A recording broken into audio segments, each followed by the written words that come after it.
नमः शिवाय। श्रावण मास महात्म्य 10वां अध्याय। ईश्वर बोले, हे सनत कुमार, अब मैं आपसे शनिवार व्रत की विधि का वर्णन करूंगा, जिसका अनुष्ठान करने से मंदत्व नहीं होता है।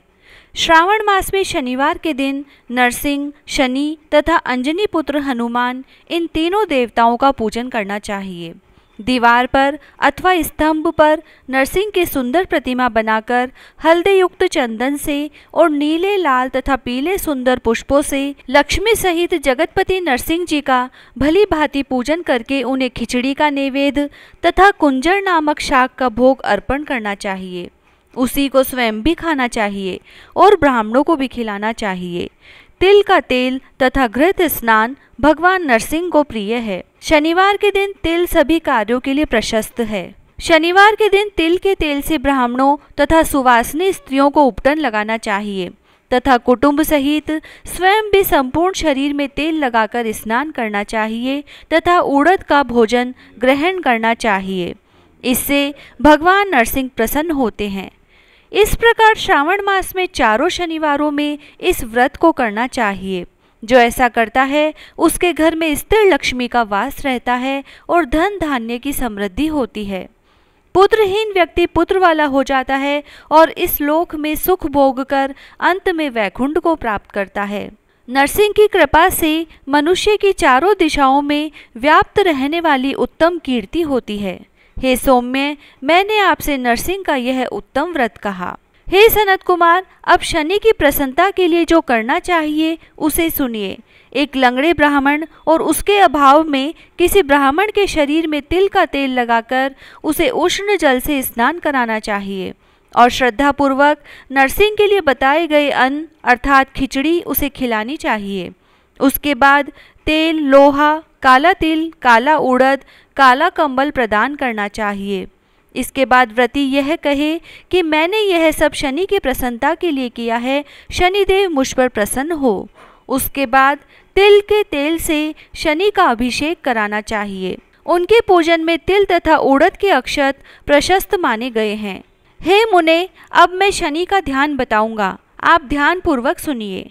शनैचर कृष्ण वाले हैं, मंद गति वाले हैं, काश्यप गोत्र वाले हैं, सौराष्ट्र देश में पैदा हुए हैं, सूर्य पुत्र हैं, वर देने वाले हैं, दंड के समान आकार वाले मंडल में स्थित है, इंद्रनीलमणि तुल्य कांति वाले हैं, हाथों में धनुष बाण त्रिशूल धारण किए हुए हैं, गिद्ध पर आरूढ़ हैं, यम इनके अधिदेवता हैं, ब्रह्मा इनके प्रत्यधिदेवता हैं। ये कस्तूरी, अगुरु का गंध तथा गूगल का धूप ग्रहण करते हैं। इन्हें खिचड़ी प्रिय है। इस प्रकार ध्यान की विधि कही गई है। इनके पूजन के लिए लोहमयी सुंदर प्रतिमा बनानी चाहिए। हे द्विज श्रेष्ठ, इनके निमित्त की गई पूजा में कृष्ण अर्थात काली वस्तु का दान करना चाहिए। ब्राह्मण को काले रंग के 2 वस्त्र देने चाहिए और काले बछड़े सहित काली गौ प्रदान करनी चाहिए। विधि पूर्वक पूजा करके इस प्रकार प्रार्थना तथा स्तुति करनी चाहिए। आराधना से संतुष्ट होकर जिन्होंने नष्ट राज्य वाले राजा नील को उनका महान राज्य पुनः प्रदान कर दिया, वे शनिचर मुझ पर प्रसन्न हो। नील अंजन के समान वर्ण वाले, मंद गति से चलने वाले और छाया देवी तथा सूर्य से उत्पन्न होने वाले उन शनैचर को मैं नमस्कार करता हूँ। मंडल के कोण में स्थित आपको नमस्कार है। पिंगल नाम वाले आप शनि को नमस्कार है। हे देवेश, मुझ दीन तथा शरणागत पर कृपा कीजिए।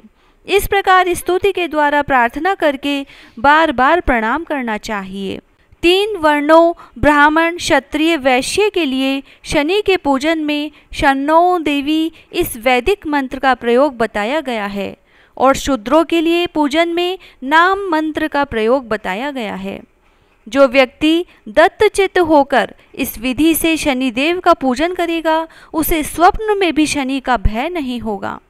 हे विप्र, जो मनुष्य श्रावण मास में प्रत्येक शनिवार के दिन भक्ति पूर्वक इस विधि से इस व्रत को करेंगे, उन्हें शनैचर के द्वारा लेश मात्र भी कष्ट नहीं होगा। जन्म राशि से पहले, दूसरे, चौथे, 5वें, 7वें, 8वें, 9वें अथवा 12वें स्थान में स्थित शनि सदा कष्ट पहुंचाता है। शनि की शांति के लिए क्षमाग्नि इस मंत्र का जप करना बताया गया है। इसकी प्रसन्नता के लिए इंद्र नीलमणि का दान करना चाहिए। हे सनत कुमार, इसके बाद अब मैं हनुमान जी की प्रसन्नता के लिए विधि का वर्णन करूंगा। हनुमान जी की प्रसन्नता के लिए श्रावण मास में शनिवार को रुद्र मंत्र के द्वारा तेल से उनका अभिषेक करना चाहिए। तेल में मिश्रित सिंदूर का लेप उन्हें समर्पित करना चाहिए। जपा कुसुम की मालाओं से, आक धतुर की मालाओं से, मंदार पुष्प की मालाओं से, बटक बड़ का पेड़ के नैवेद्य से तथा अन्य उपचारों से भी यथाविधि अपने सामर्थ्य अनुसार श्रद्धा भक्ति से युक्त होकर अंजनी पुत्र हनुमान जी की पूजा करनी चाहिए। इसके बाद बुद्धिमान को चाहिए कि हनुमान जी की प्रसन्नता के लिए उनके 12 नामों का जप करें। हनुमान, अंजनी सूत्र, वायुपुत्र, महाबल, रामेष्ट, फाल्गुन सखा, पिंगाक्ष, अमित विक्रम, उदधिक्रमण, सीता शोक विनाशक, लक्ष्मण प्राणदाता और दशग्रीव दर्पहा, यह 12 नाम है। जो मनुष्य प्रातःकाल उठकर इन 12 नामों को पढ़ता है उसका अमंगल नहीं होता और उसे सभी संपदा सुलभ हो जाती है। इस प्रकार श्रावण मास में शनिवार के दिन वायुपुत्र हनुमान जी की आराधना करके मनुष्य व्रज तुल्य शरीर वाला, निरोग तथा बलवान हो जाता है। अंजनी पुत्र की कृपा से वह कार्य करने से वेगवान तथा बुद्धि वैभव से युक्त हो जाता है। उसके बाद शत्रु नष्ट हो जाते हैं, मित्रों की वृद्धि होती है, वह वीरशाली तथा कीर्तिमान हो जाता है। यदि साधक हनुमान जी के मंदिर में हनुमत कवच का पाठ करे तो वह अणिमा आदि 8 सिद्धियों का स्वामित्व प्राप्त कर लेता है और यक्ष, राक्षस तथा वैताल उसे देखते ही कंपित तथा भयभीत होकर वेगपूर्वक 10 दिशाओं में भाग जाते हैं। हे सत्तम, शनिवार के दिन पीपल के वृक्ष का आलिंगन तथा पूजन करना चाहिए। शनिवार को छोड़कर अन्य किसी दिन पीपल के वृक्ष का स्पर्श नहीं करना चाहिए।